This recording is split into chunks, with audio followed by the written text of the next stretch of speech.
I felt like you didn't belong in the world you were in.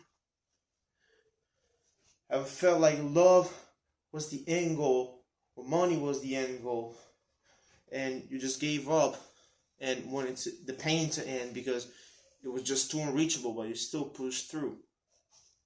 I felt like love songs were annoying because you just had nobody to dedicate them and nobody to think about listening to them.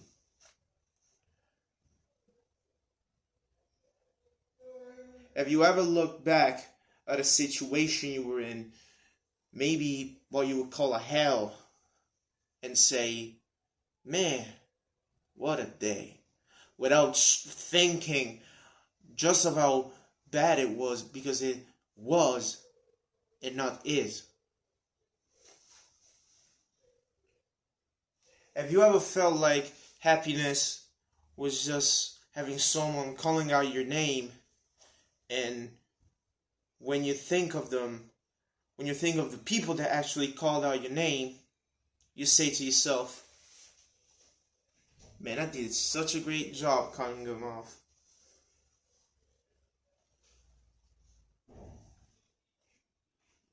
At the start of the year, I wrote an album about finding place in this world as an artist. But doing that, I realized that the songs I was making to fit in that world were not me, were not the lumberjack.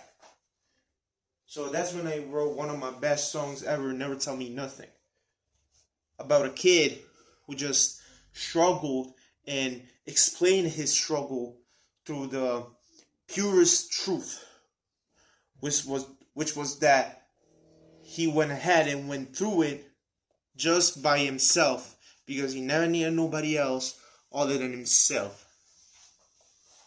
Then I wrote an album, Out of These Days, about getting out of those bad days of not knowing who you are and not knowing what you can do, but at the same time having nostalgia of those days where you felt things were different and things were easier, because at the end, even if it wasn't really you, you was happy and you didn't think of anything else.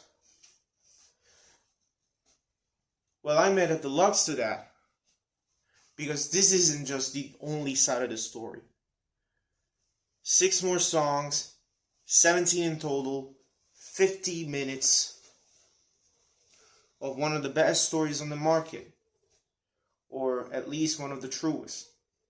So if you're looking for that hunger that rappers just don't have anymore, tune in, November 23rd. My shit releasing. Cut that shit off.